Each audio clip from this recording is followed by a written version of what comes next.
बिस्मिल्लाहिर्रहमानिर्रहीम। नाज़रीन, मैं हूं जावेद बलोच और आज जो इस्लामाबाद से ख़बरें आपके सामने हम रखने जा रहे हैं वो बड़ी अहम हैं। एक तो जो डेडलाइन मुकर्रर की थी सुप्रीम कोर्ट ऑफ पाकिस्तान ने पंजाब में इलेक्शन कराने के हवाले से, और हुकूमत पाकिस्तान को ये हुक्म दिया गया था कि फ़ंड्स की फ़राहमी जो है 21 अरब के फ़ंड्स की फ़राहमी 10 अप्रैल तक कर दी जाए।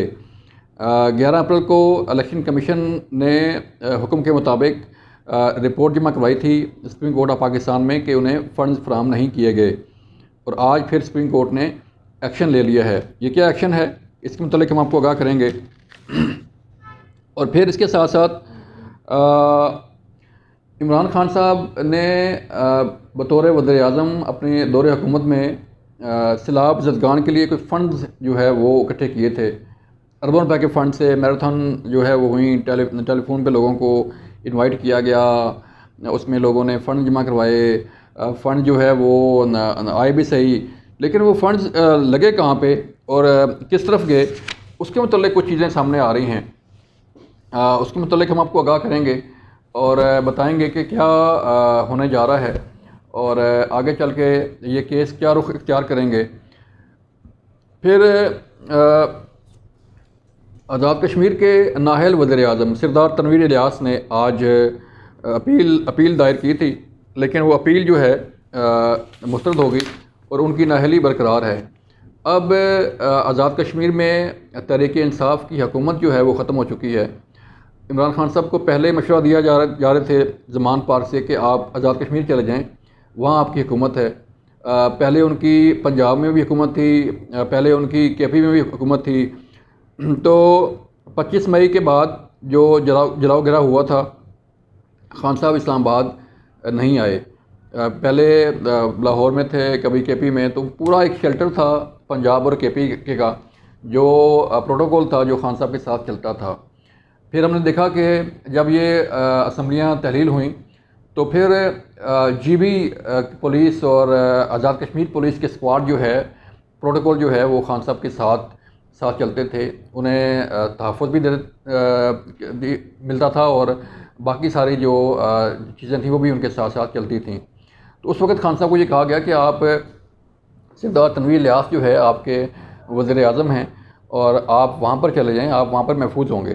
तो अब जो है खान साहब की पंजाब और केपी के बाद आज़ाद कश्मीर में भी जो है हुकूमत ख़त्म हो चुकी है। उनका वज़ीर आज़म जो है वो नाअहल हो चुका है और वहाँ पर लॉबिंग शुरू हो गई है नई हुकूमत बनाने की। उसके मुतल्लिक भी हम आपको आगाह करेंगे। इससे पहले कि हम अपनी वीडियो को शुरू करें, अपने इस व्लॉग को शुरू करें, अपनी ख़बरों और तबसरों को शुरू करें, आपसे गुजारिश ये है नाज़रीन कि हमें अपनी आरा से जो है वो ज़रूर आगाह किया करें और बताया करें कि हम अपनी ख़बरों में, हम अपने तज्ज़ियों में जो है वो किस हद तक और आपको इनको बेहतर कर सकते हैं, ताकि आपको ज़्यादा से ज़्यादा जो है इंफॉर्मेशन मिल सके। पहले चलते हैं सुप्रीम कोर्ट ऑफ पाकिस्तान की तरफ, जहां पर आज जो है वो सुप्रीम कोर्ट ने एक्शन लेते हुए उस रिपोर्ट पर जो इलेक्शन कमीशन ने 11 अप्रैल को जमा कराई थी, उस पर एक्शन लेते हुए सुप्रीम कोर्ट ने 14 अप्रैल को तलब कर लिया है उन अफसरान को जिनके ज़िम्मे फ़ाइनांस फराहम करना था, जिनके ज़िम्मे फ़ंड की फराहमी थी। और ये जो है वो नोटिस जारी किए गए हैं इन चैम्बर समाअत के लिए। 14 अप्रैल को चीफ जस्टिस ऑफ पाकिस्तान जनाब उमर अता बंदयाल साहब ने इन अफसरान को चैम्बर में तलब किया है। इसमें सेक्रेटरी वज़ारत ख़ज़ाना हैं, सेक्रेटरी डिफेंस हैं, governor state bank of Pakistan हैं, सेक्रेटरी इलेक्शन कमीशन हैं और दीगर लोग शामिल हैं। इन्हें ये हुक्म दिया गया सुप्रीम कोर्ट की तरफ से कि 14 अप्रैल को आप इन चैम्बर समाअत में शामिल हों और जवाब दें कि ये फ़ंड क्यों नहीं फराहम किए गए। अब मामला जो है वो थोड़ा सा तशवीशनाक होना शुरू हो गया है। एक तरफ हुकूमत ने ये पहले ही ऐलान कर दिया था कि सुप्रीम कोर्ट के इस 3 रुकनी बेंच, जिसकी सरबराही chief justice of Pakistan Umar Ata Bandial साहब कर रहे थे, उनके फ़ैसले को तस्लीम नहीं किया जाएगा। उनके उस बेंच पर ही अदम एतमाद किया गया था। और फिर जब ये फ़ैसला आ गया तो उस फ़ैसले को चैलेंज किया गया। चैलेंज कैसे किया गया? काबीना ने फ़ैसला दिया कि हम इस फ़ैसले को तस्लीम नहीं करते और ना ही हमारे पास कोई फ़ंड्स मौजूद हैं कि वो इलेक्शन कमीशन को पंजाब में इलेक्शन के लिए फ़राहम किए जाएँ, और ना ही सिक्योरिटी की सूरत हाल ऐसी है, सिक्योरिटी पर्सनल फ्री हैं कि वो इलेक्शन ड्यूटी कर सकें। और अमला तो ज़ाहिर बात है, पहले अदलिया ने इनकार किया और फिर जो बाकी डिपार्टमेंट से वहाँ से अमला लिया गया, उसका तो मामला हल हो गया। लेकिन अब जबकि इलेक्शन कमीशन ने रिपोर्ट जमा कराई, तो फिर अब सुप्रीम कोर्ट जो है वो इन एक्शन है, और ये एक्शन लेते हुए उन्होंने 14 अप्रैल को ये समाअत रखी है इन चैम्बर, और देखना यह है कि समाअत के बाद क्या सूरत हाल बनती है। लेकिन इसके साथ साथ न सिर्फ कैबिनेट ने बल्कि पार्लियामेंट हाउस में भी करारदादें मंजूर हुई कि हम फ़ैसला नहीं मानेंगे जो है वो पंजाब और तमाम पंजाब सूबाई असम्बलियों और कौमी असम्बली के इंतखाबात जो है वो एक ही वक्त पर हों। लेकिन अब जबकि दोबारा इस केस की हेयरिंग शुरू होने जा रही है, और सुप्रीम कोर्ट ने चूँकि 11 अप्रैल की डेडलाइन रखी थी फ़ंड के लिए, और 17 अप्रैल की डेडलाइन रखी हुई है सिक्योरिटी पर्सनल फ्राहम करने के लिए कि आपने सिक्योरिटी एहलकार जो है वो फ्राहम करने हैं इलेक्शन कमीशन को सिक्योरिटी इलेक्शन की ड्यूटी के लिए, तो वो भी एक मामला है। तो अब इस केस की समाअत दोबारा शुरू होने जा रही है, दोबारा एक्शन जो है वो शुरू होने जा रहा है। इस एक्शन की लपेट में कौन कौन आता है फ़िलहाल तो कुछ नहीं कहा जा सकता, लेकिन शुरुआत दोबारा से शुरू हो गई हैं। शुरुआत जो है वो हो चुकी हैं और तलबी हो चुकी है, नोटिस जारी हो चुके हैं। अब 14 अप्रैल को जो है वो समाअत शुरू हो गई।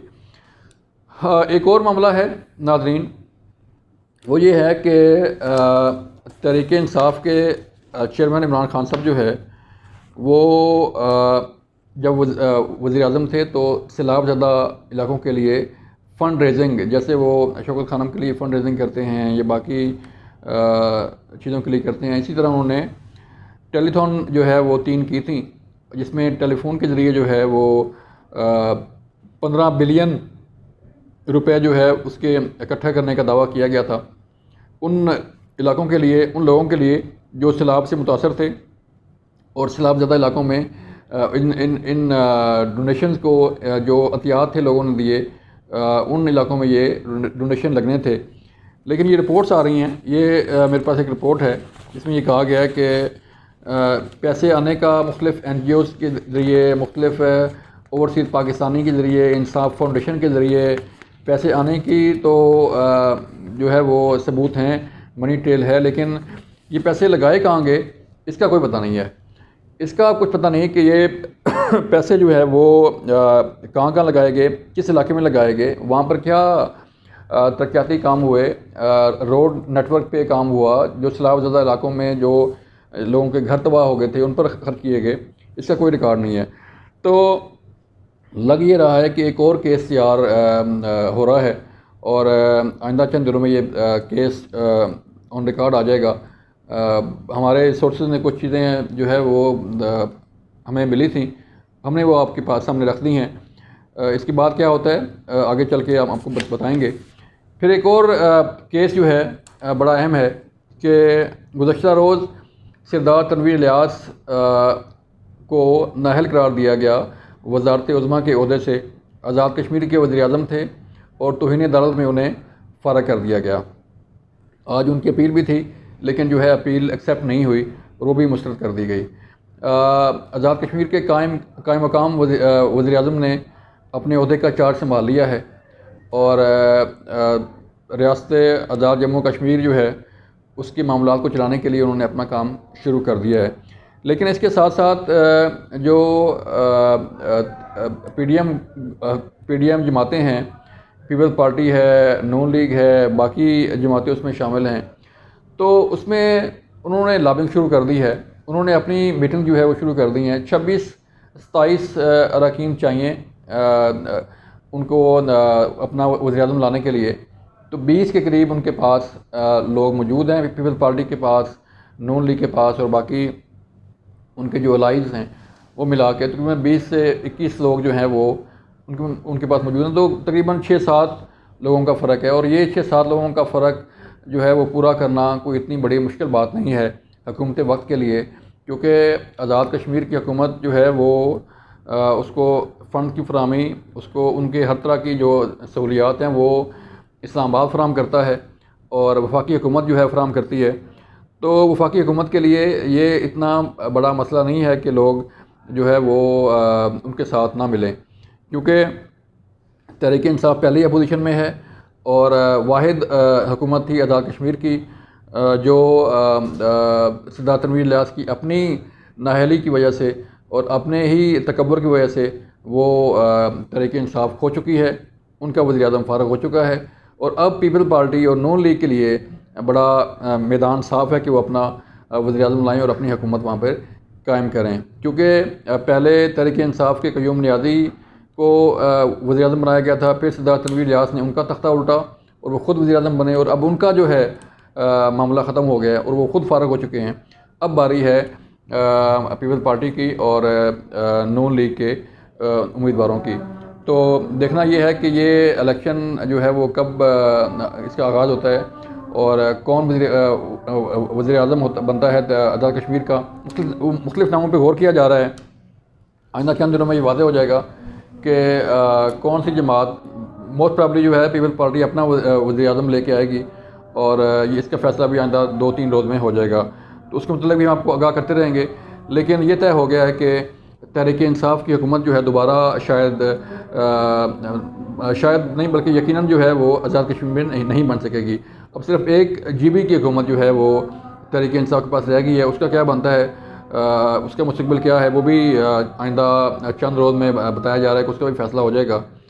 ये आज की ख़बरें थी, ये आज के मामलात थे जो हमने आपके सामने रखे। अपना ख्याल रखिएगा, मुझे इजाज़त दें। अल्लाह हाफ़िज़।